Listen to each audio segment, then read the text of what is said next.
If you want to see what I have found to be the most efficient, fastest, and most profitable way to wash a house, keep watching. So today we are out here at a customer's house who found us on Google. They went to our website, they got a quote, they got on the schedule. This is not a huge house. This one is about 1,600 square feet. We're doing a house wash and we are cleaning their back concrete patio.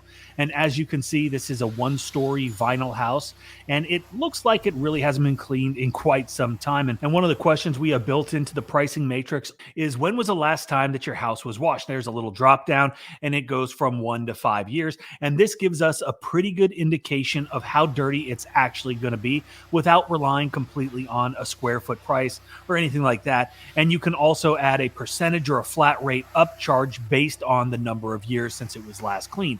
Again, all of this is in InstaQuote powered by 𝗤𝗂cie𝗁𝗤. So if you're interested in how that works, and if you want to try it out for yourself, you can go over to myquoteiq.com and get yourself an estimate based on whatever property you want to put in there. It's pretty cool, so check that out. And obviously, it's great to have InstaQuote and things like this in place, but if a customer can't find you, then they don't know you have a website, and that's why it's so important that you need to work really hard on improving your ranking on Google. And there's a bunch of different ways that you can go about doing that.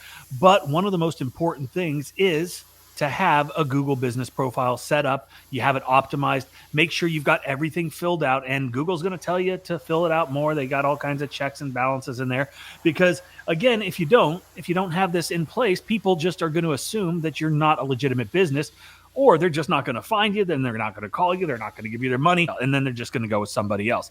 But as you can see, like I said, this is a pretty dirty house. This customer had said that they hadn't had it cleaned for like 3 years. And that makes sense.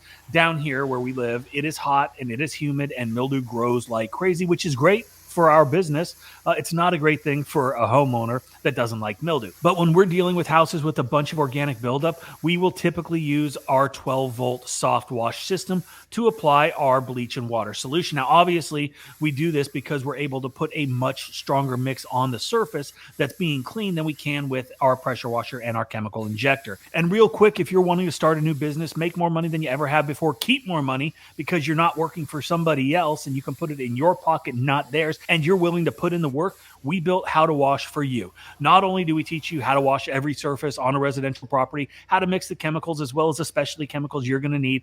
We're going to show you how to use the equipment for both pressure washing and soft washing, property protection, safety, give you a bunch of pro tips, but we're also going to show you how to quote all of these services, so you're not only efficient doing the work, but you're also maximizing profitability at every single job and not leaving money on the table because you don't know how to quote it. So there is a link in the comment section below. That is something new that we've just added in, so check it out.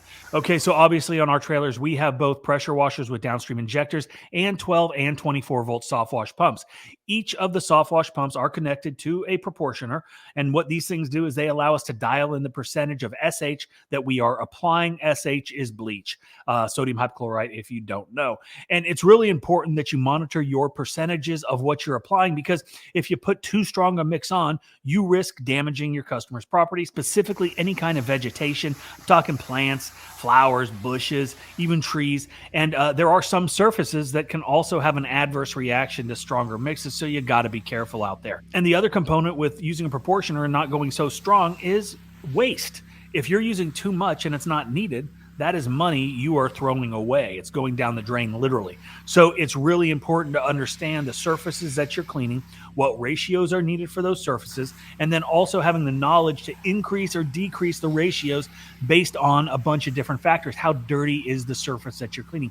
How cold is it outside? And these are all things that having a good proportioning system as well as a thorough understanding of what you're doing is going to help. So once you dial in the ratios needed, you're able to clean in a highly efficient manner. You're not wasting a bunch of time having to go back and retreat certain areas because you weren't applying a strong enough chemical. Now, obviously, if you've watched our channel, you know that we also pressure wash a bunch. But the system that we use is determined by the technician on site based on what he is looking at. Sometimes just using the pressure washer with the downstream injector is more than adequate.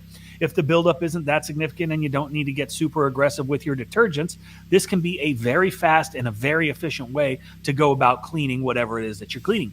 And in today's video, Mac chose to use the soft wash system to apply all of his detergents. Now, if you have a 12 volt or a 24 volt system, you're obviously not going to achieve the same level of pressure that you would from a pressure washer. But if you're doing things right, it's not always necessary. My guys, they do like to typically apply with the soft wash systems and rinse with the pressure washer. But again, it's a job by job determination by the guys on the ground. So on this job, Mac dialed in a 3% mix on the proportioner, and he is gently applying it to the entire structure. Now, a lot of people, they get hung up on minute details that really don't matter. And they say you need to go from the top to the bottom or the bottom to the top. And at the end of the day, what you really need is a nice even application of your chemical onto the surface that you're cleaning. And then obviously when you're rinsing, this is when it makes more sense to rinse from the top down. So all of the debris, all the muck, all the gunk, all the nastiness rinses down to the ground. You're letting gravity help you to be more efficient.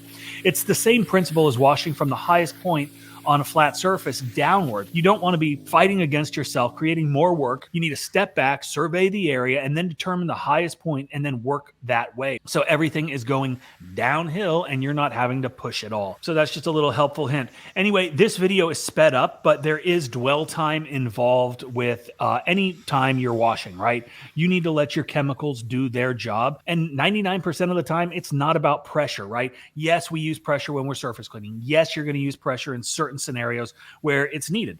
But most of the time, low pressure, soft washing is going to be what you want to focus on. And that's what we're doing. And yes, you can definitely soft wash with a pressure washer. We do it all the time. But like I said, this video is sped up. So things are looking like maybe there's a little bit more pressure than there is. We're moving a lot faster than we normally would. But like I said, it's not about the pressure. It's all about knowing how to mix for the task at hand.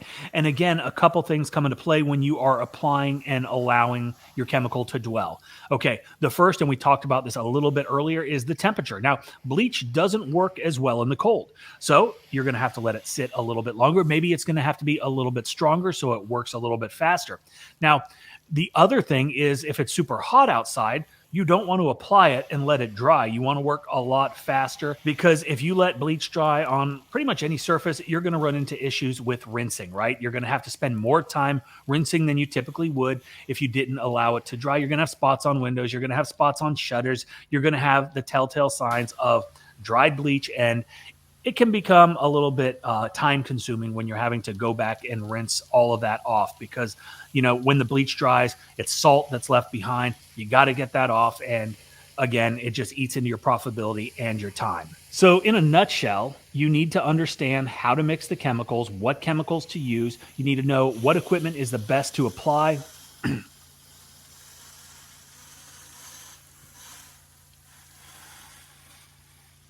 So the bottom line, you need to be able to get in front of the right customers with the right marketing, the right advertising so they can find you. You need to have SEO in place. You got to have your Google profile in place. You got to have a good website. And then you want to be able to optimize the customer experience with automation, with giving them things like InstaQuote, which, you know, allows them to get their pricing and schedule their appointments, everything online without ever having to talk to you. You're going to close more sales because of this as well. People want instant satisfaction. And if they can go to your website, if they can enter their information, if they can get a price, if they can get on a schedule, that is a win.